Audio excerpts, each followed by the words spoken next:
ओम श्री गणेशाय नमः। 8वें अध्याय का शुभारंभ करते हैं। इसमें महर्षि व्यास का असंतोष प्रकट करना।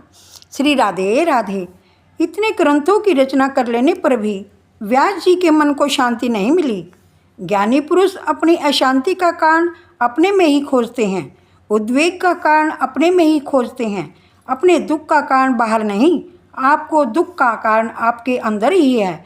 अज्ञान और अभिमान यह दुख के कारण है। व्यास जी अशांति का कारण अंदर ही खोजते हैं। मैंने कोई पाप नहीं किया है, जबकि अज्ञानी पुरुष अशांति का कारण बाहर खोजते हैं।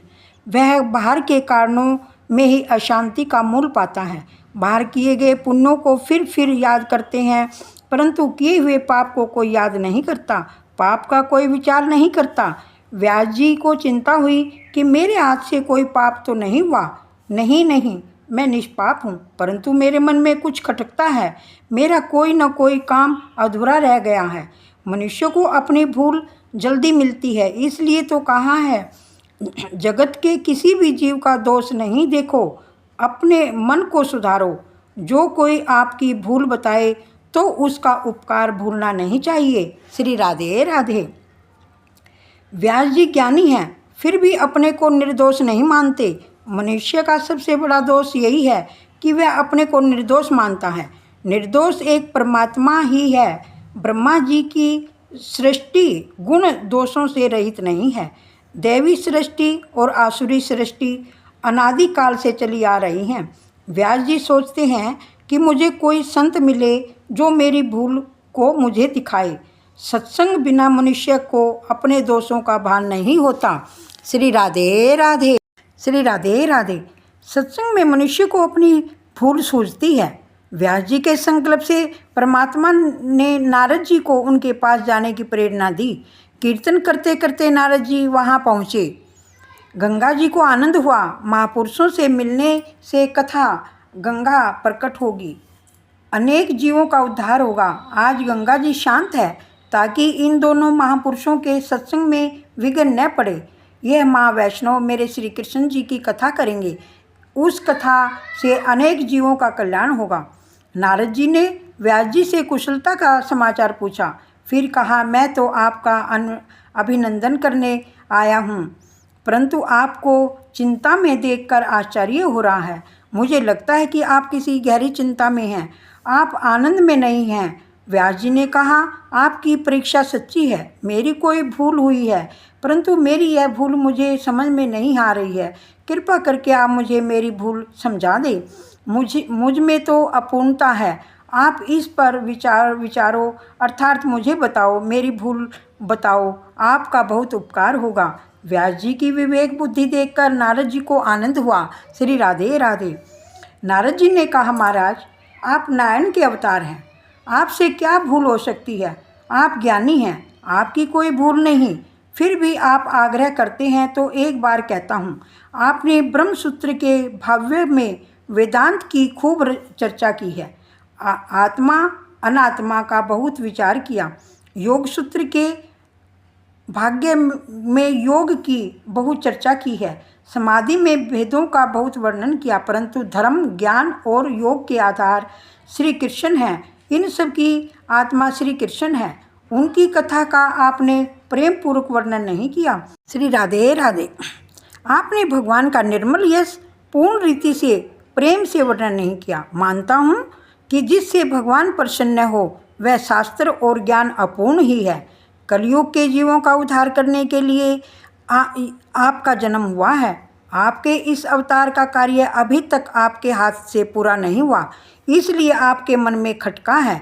ज्ञानी पुरुष भी परमात्मा के प्रेम में पागल न हो जाए तब तक उसको आनंद नहीं मिलता। प्रभु मिलन के लिए जो आतुरता नहीं होता उसका ज्ञान किस काम का। कलयुग में भोगी जीव आपका ब्रह्मसूत्र आदि नहीं समझ सकेंगे। कलयुग के विलासी मनुष्य आपके गहन सिद्धांत किस प्रकार समझ सकेंगे।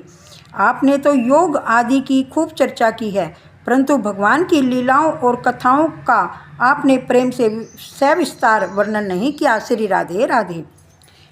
प्रेम रहित ज्ञानी की शोभा नहीं है। परमात्मा जिस को अपना मानते हैं उसी को ही अपना असली स्वरूप दिखाते हैं। परमात्मा ने अपना नाम तो प्रकट रखा है, परंतु अपना स्वरूप छिपा रखा है।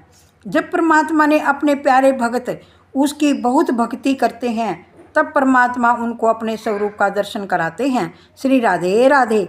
सामान्य पुरुष की भी जहाँ प्रेम होता है वहाँ अपना स्वरूप प्रकट करता है। बाहर के मनुष्य को देखने पर भी कोई दिल खोलता नहीं है। जिसके लिए प्रेम होता है उसको तो बिना पूछे सब बता देता है।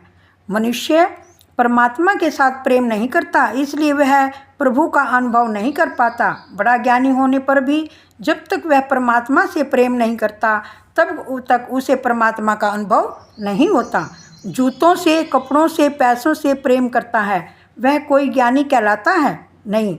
आजकल लोग पुस्तकें पढ़कर ज्ञानी बन जाते हैं। श्री राधे राधे। उनको गुरु की सेवा नहीं करनी पड़ती, उनको ब्रह्मचर्य पालन की जरूरत नहीं होती। श्री कृष्ण की लीलाओं और कथाओं का आपने प्रेम से गान नहीं किया, इसलिए आपको दुख होता है। यही तुम्हारी अशांति का कारण है। ज्ञान की शोभा प्रेम से है, भक्ति से नहीं। जो सरोवर में भागवत भाव न जागे तो यह ज्ञान किस काम का। श्री कृष्ण प्रेम में पागल बनोगे तो शांति मिलेगी। आपने प्रेम में पागल होकर श्री कृष्ण तक का परिपूर्ण वर्णन नहीं किया। जीव से ईश्वर दूसरा कुछ नहीं मांगता, केवल प्रेम चाहता है। कलयुग में मनुष्य को स्नान के लिए गर्म पानी नहीं मिलता तो वह गुस्से से पागल हो जाता है। ऐसे मनुष्य योग क्या सिद्ध करेंगे? जिसकी भोग में आसक्ति है उसकी तंदुरुस्ती नहीं रहती, द्रव्य में जिसकी आसक्ति है उसका मन ठीक नहीं रहता। ऐसे मनुष्य से योग सिद्ध नहीं होता। चित्तवृत्ति के निरोध को योग कहते हैं। इसे सिद्ध करना मुश्किल है। बातें ब्रह्म ज्ञान की करें, प्रेम पैसे से करे, उसे परमात्मा नहीं मिलता, उसे आनंद नहीं मिलता। तो अब आप ऐसी कथा करो जिससे सबको प्रभु के प्रति प्रेम जागे। ऐसी दिव्य कथा करो, ऐसा प्रेम शास्त्र रचो कि जिससे सब प्रेम कृष्ण प्रेम में पागल बने। कथा सुनने वालों को कन्हैया प्यारा लगे, संसार की उपेक्षा करे। ऐसी कथा आप करेंगे तो आपको शांति मिलेगी। श्री राधे राधे। 8वां अध्याय संपूर्ण हुआ। श्री राधे राधे सबको। सुने बरसाने वाली गुलाम तेरो बनवारी, सुने बरसाने वाली गुलाम तेरो बनवारी। गोरे गोरे मुखड़े पे लाल लाल बिंदिया, गोरे गोरे मुखड़े पे लाल लाल बिंदिया। घायल कुंज बिहारी गुलाम तेरो बनवारी, सुने बरसाने वाली गुलाम तेरो बनवारी। राधे राधे।